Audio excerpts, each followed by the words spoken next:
Where the Heart Lies. In the quiet, rolling hills of County Clare, Ireland, Alice Riley lives a life of seclusion, tucked away in her small cottage with her two cats, Finn and Maeve. Her days are spent working in her garden, walking the windswept cliffs, and embracing the solace that her isolated life provides. She's content in her own company, with no desire for change or new faces. All of that shifts when Amelia Marchand, a charming, vivacious woman from London, shows up at the cottage next door, a holiday rental that usually sits empty during the colder months. Amelia, looking to escape a chaotic turn in her life, has decided to stay for a while, hoping the quiet of the Irish countryside will bring her peace. But Amelia's arrival throws Alice's world into disarray. The two women could not be more different. Alice, fiercely independent and private, resents the disruption to her solitude, while Amelia, warm and extroverted, is puzzled by Alice's prickly demeanor. Despite their differences, they keep crossing paths, and a slow, unexpected connection starts to bloom. Alice is midway through her evening run on the treadmill in her small, cozy living room when she spots someone at her door. A woman wrapped in a long coat waves through the window. Alice frowns, not recognizing her, and considers simply ignoring her. But curiosity, mingled with a sense of politeness, wins out. She wipes the sweat from her forehead, slings a towel over her shoulders, and heads to the door, opening it just a crack. "Hello," the woman says with a friendly smile. "Sorry to interrupt. I'm Amelia Marchand. I arrived yesterday at the cottage next door, and I thought I'd introduce myself." She extends her hand toward Alice, who reluctantly takes it for the briefest of handshakes. Alice forces a smile.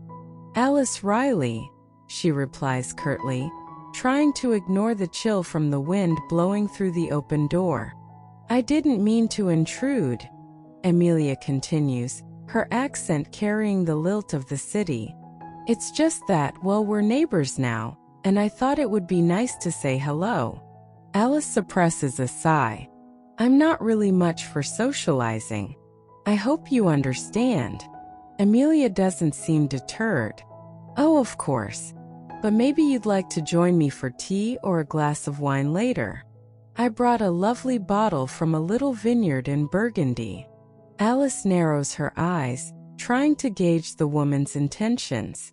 Who in their right mind comes to the middle of nowhere in the dead of winter and expects a warm welcome?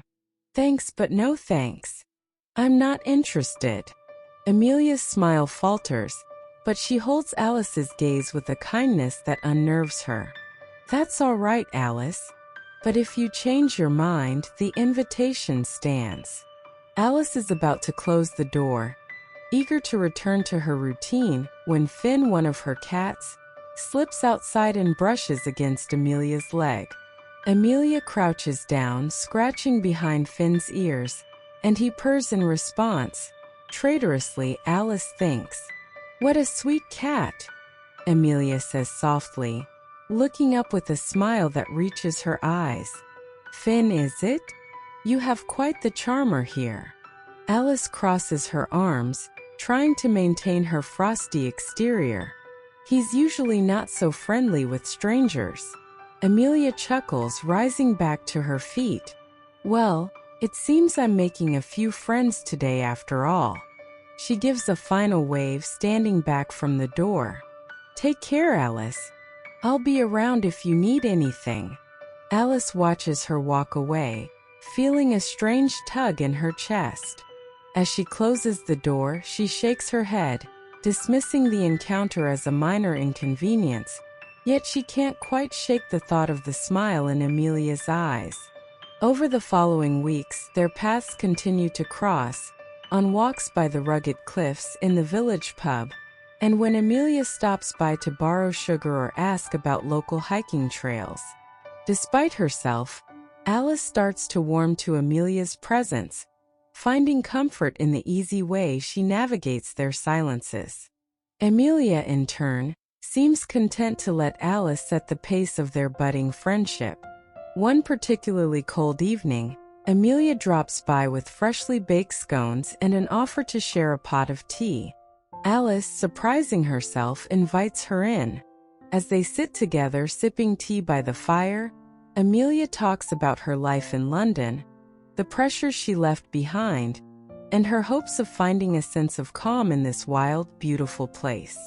Alice listens, her guarded heart beginning to soften.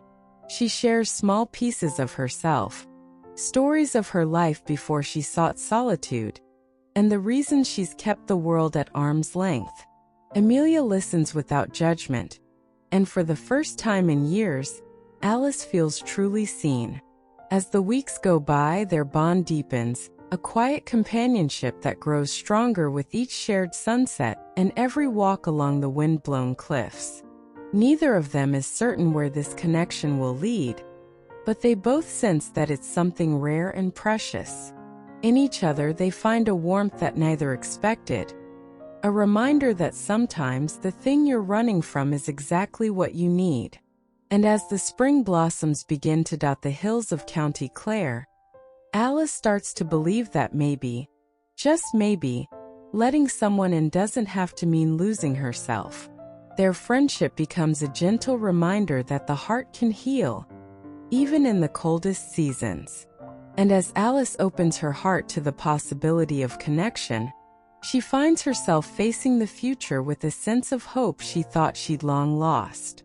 With Amelia by her side, she might just find that the quiet life she thought she needed could be even richer when shared.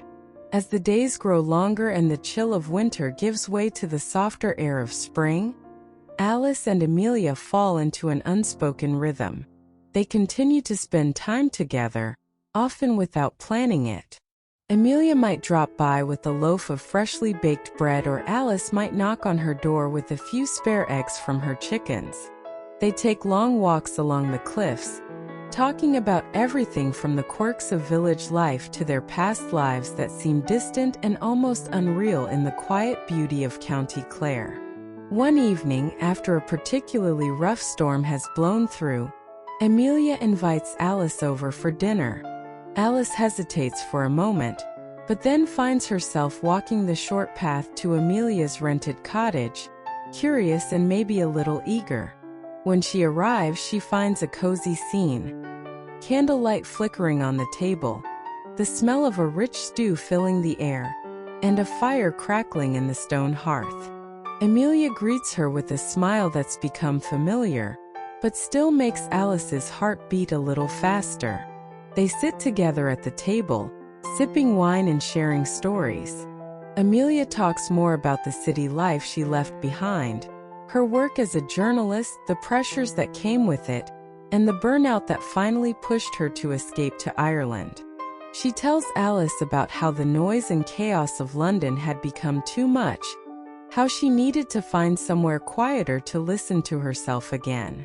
Alice, in turn, opens up about her own past, about her time living in Dublin before she moved to the countryside, about the relationship that ended and left her feeling like she needed to shut out the world for a while. She talks about the isolation that she once craved, but is now realizing might be a bit too lonely.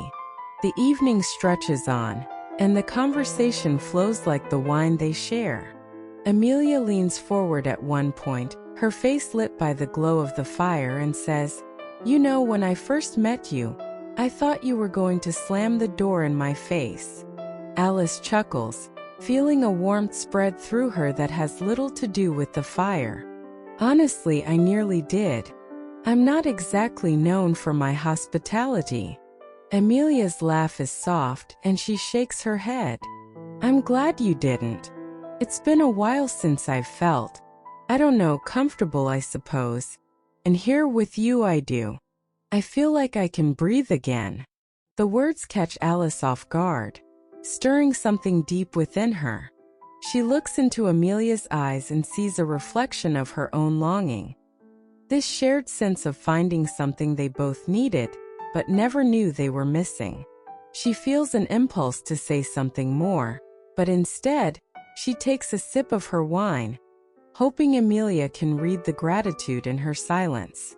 As the weeks pass, their bond only grows stronger.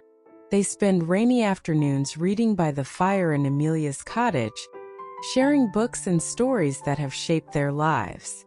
On sunnier days, they explore hidden paths and coastal trails that Alice has walked alone for years, but now finds new in Amelia's company.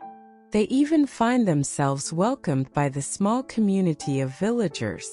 The local pub, once a place Alice avoided, becomes a place where they can share a quiet pint together, Amelia coaxing Alice into opening up to the friendly banter of the regulars.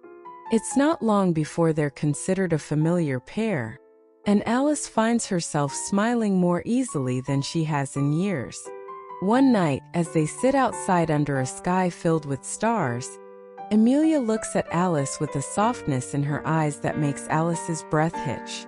"I feel like I found something here I didn't even know I was looking for," Amelia says quietly, her voice barely more than a whisper against the backdrop of the waves crashing below. Alice meets her gaze, the distance between them feeling both impossibly vast and yet so close. She swallows hard, feeling a lump rise in her throat. You've made this place feel different for me too," she admits, her voice unsteady with the unfamiliar vulnerability. "Less empty. Less quiet." Amelia reaches out, her hand hovering in the space between them, and for a moment, Alice thinks she might pull away. But then she closes the distance, letting Amelia's fingers curl around her own. A gentle touch that speaks of understanding more than words ever could. They sit there, hands entwined, and Alice feels something inside her begin to soften. Something that has been tightly wound for so long that she'd almost forgotten how it felt to let it go. The days roll on, turning into weeks, then months.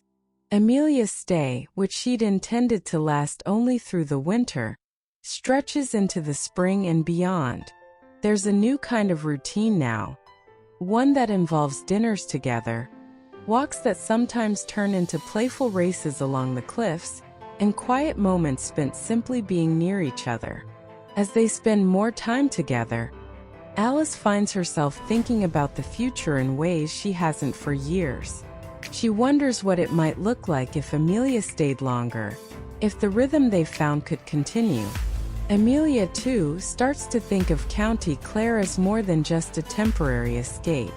It's become a place where she feels grounded, where she's discovered a side of herself that London never allowed. Yet, there are still questions lingering between them, questions about what they are to each other, about how this growing closeness fits into the lives they left behind. One breezy evening, as they sit on the beach watching the sunset, Amelia finally voices the uncertainty that has been sitting between them like a shadow. "Do you ever think about what happens when this ends?" she asks, her voice soft but weighted. She looks at Alice, her expression open, but there's a flicker of fear in her eyes. Alice stares out at the horizon, the setting sun casting a golden glow over the water. She thinks about the life she used to have, one filled with solitude and silence, and how that life feels impossibly distant now. "I think about it," she says honestly, "but I don't know if I want it to end. Not anymore." Amelia's breath catches, and she turns to face Alice fully. "Neither do I." It's a simple admission, but it carries the weight of all the unspoken feelings between them. And in that moment, with the waves crashing softly in the background and the wind tugging at their hair, Alice realizes that the quiet life she thought she wanted has changed into something richer, something more uncertain, but infinitely more fulfilling. Summer comes to the Irish coast, bringing with it longer days and a gentle warmth. Amelia's rental agreement is up, but instead of packing her bags, she talks with the local landlord about extending her stay indefinitely. Alice, meanwhile, finds herself making room in her life, and her heart for the idea that maybe, just maybe, she doesn't have to live alone anymore. And as they sit together one evening on Alice's porch, watching the sun dip below the horizon, Alice reaches out to take Amelia's hand, feeling the quiet joy that this place has come to represent. It's not the life she expected, but it's the one she's come to cherish. A life where, against all odds, she's found a connection that feels as constant as the tides. They don't have all the answers yet, but they're willing to explore this new chapter together. In the end, they've found that the place they were each searching for wasn't just a spot on the map, but a space they've made between them. A space where love can grow gently and surely, like the wildflowers that bloom along the cliffs. And in that space, they've discovered that sometimes, the most unexpected connections can become the home you never knew you needed.